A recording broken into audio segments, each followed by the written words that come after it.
Vamos chegar já com o pé no peito aqui, o seguinte. Hoje é dia 1º de 8 de 2023, ou seja, nós temos 7 meses concluídos de governo Lula, terceiro mandato dele, no caso, né? Quais são as suas visões sobre esse terceiro mandato do presidente Lula?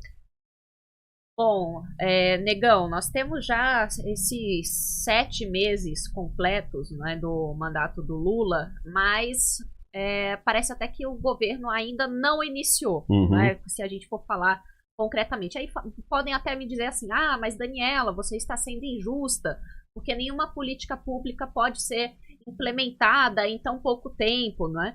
Mas o que nós podemos analisar, por exemplo, é a relação do governo, né, com o próprio Congresso Nacional, que não vem sendo uma relação tão fácil, apesar de todas as emendas parlamentares que já foram destinadas justamente como uma estratégia de negociação, vou falar dessa forma, né? Como uma estratégia de negociação, porque isso está no jogo.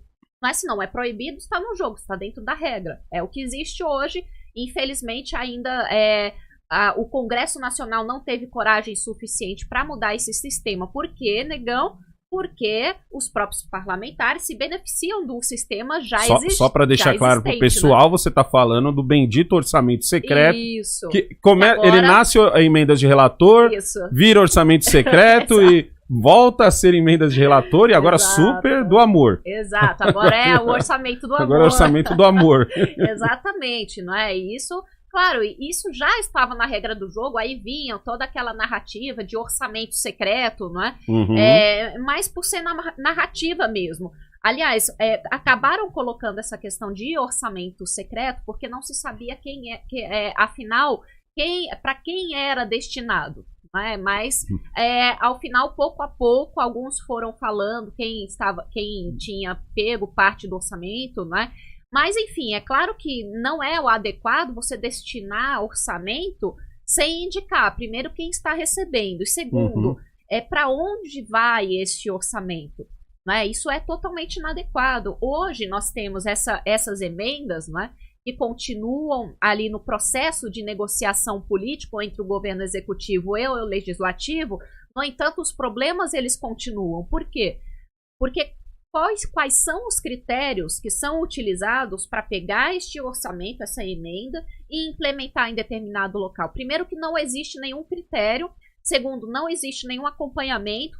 Não existe nenhum critério de monitoramento nem avaliação. Né? Então, ou seja, para qualquer um de nós, quando nós vamos fazer qualquer, por exemplo, tipo de empréstimo, qualquer coisa, é sempre uma burocracia, você tem que comprovar 1000 coisas, mas lá no Congresso Nacional não ocorre dessa forma, é ao bel prazer do parlamentar, né, quando este já fez as negociações, e como ele vai implementar. Não existem critérios, isso é esdrúxulo, né? Você pensar que existe um sistema desse em que os parlamentares, o governo, ele vai destinar o orçamento conforme ele bem entender, e que não deveria ser assim. Mas voltando, por mais que alguns parlamentares critiquem, ninguém efetivamente nunca chegou a tentar realmente tomar uma reforma que pudesse mudar esse sistema que é completamente equivocado e inadequado, porque ao final, no meio dessa negociação, todos que estão lá saem ganhando. Quem perde é só a população.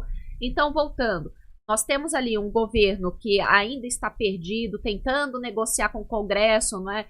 Nós temos as reformas à frente que precisam ser aprovadas, que ainda não foram aprovadas, que precisam ser colocadas à frente, não é? Agora, o orçamento, que ainda vai ser debatido também. Eu vejo, por mais que alguns acabem elogiando o Haddad, eu vejo que nós ainda temos uma economia completamente perdida, nós temos um governo que ainda acha que está nos anos 2000, não é? Ou até antes disso, muito antes, eu diria, na verdade, porque ele vem tentando reciclar as políticas públicas do passado, né? Sem pensar nas mudanças que nós tivemos. Se você fosse